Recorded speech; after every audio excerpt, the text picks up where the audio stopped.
Dream home came true. Congratulations to Mr. and Mrs. Sir Bernard Vergara and Ma'am Leah Bernadette Vergara. Hello everyone, it's me again, Randiero. Isang nakaka-inspire naman po na story sa pagpapagawa ng bahay ang matutunghayan po natin sa episode na ito. Samahan niyo po ako at panoorin po natin ang pinagawang bahay nila ni Sir at Ma'am, at baka ito na po ang disenyo ng bahay na gusto niyo rin pong gayahin at ipapagawa. Layout: start building the house June 22, 2018. This house is located at Barangay Banyaga, Agoncillo, Batangas, Philippines. Itong bahay po pala ay may sukat po itong 12 by 10 meter or katumbas na 120 square meter. Mayroon po itong tatlong malalaking bedroom, dalawang bathroom, terrace, living, dining, kitchen, and garage.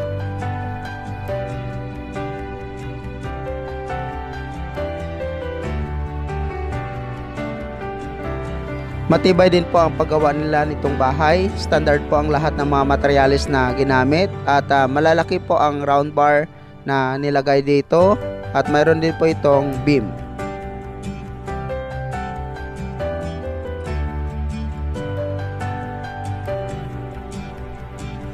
Ito po ang pagsimula nila sa paggawa ng beam.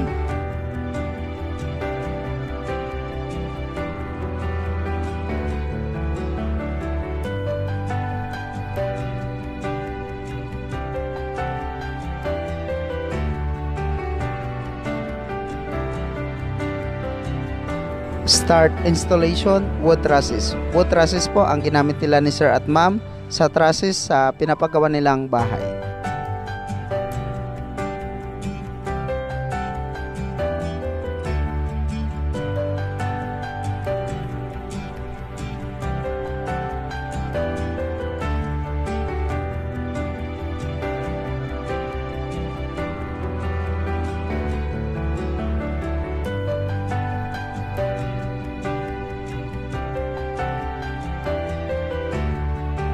Finishing or plastering ng bahay, labas at loob nito.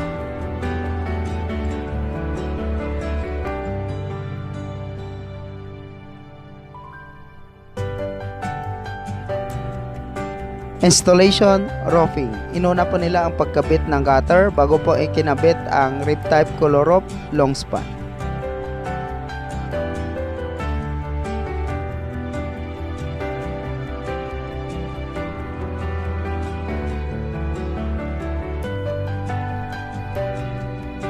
Start installation, swing window. Swing window po ang ginamit nila ni Sir at Ma'am para po sa window ng kanilang bahay.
At ito naman po ang ginawa nilang terrace railing. Gumamit po sila dito ng tubular.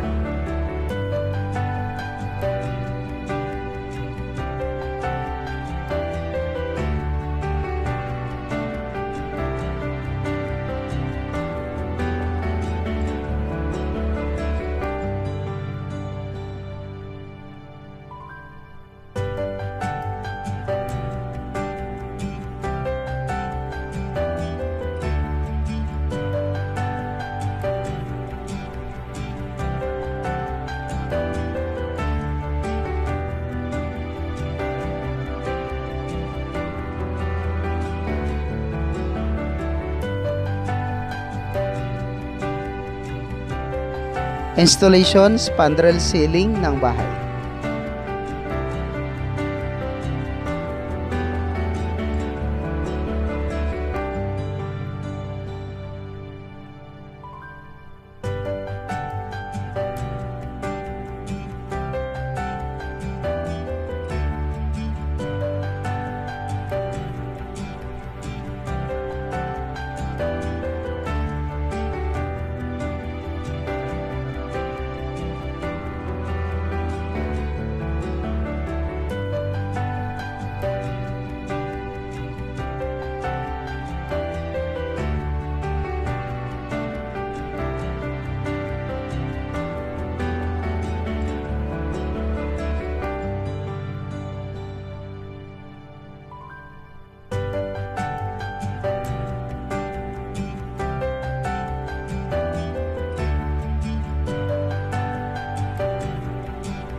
Tiles installation.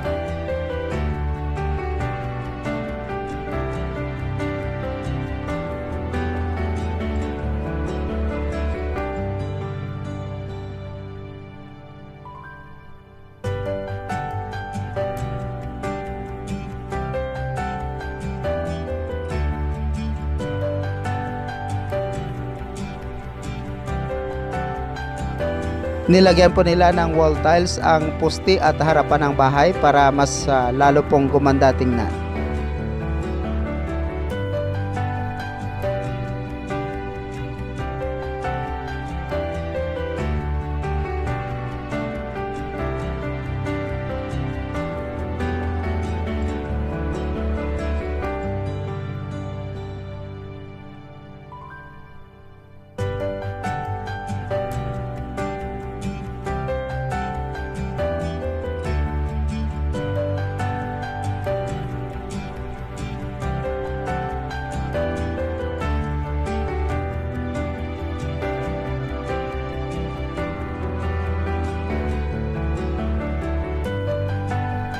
Ito na po ngayon ang bahay. Maganda na po siya tingnan dahil nakapintura na rin po ang labas at loob nito.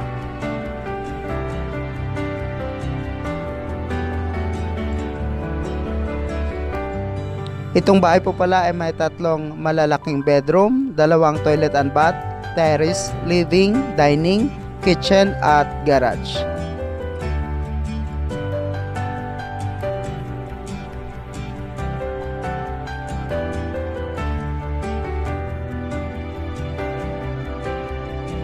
Itong bahay po pala ay katas ng kanilang pinaghirapan na mag-asawa. Si Sir Bernard po pala ay isang OFW sa South Korea from Agoncillo, Batangas, Philippines.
Building the house with all appliances and furnitures, it costs of 2 million pesos or katumbas na 40,000 US dollar with labor. Congratulations again to Mr. and Mrs. Vergara, South Korea OFW from Batangas, Philippines. Thank you so much mga ka-OFW. Kung nagustuhan nyo itong video na to, please subscribe na sa Randy Yero YouTube channel. Please don't forget to hit bell button for our latest updates.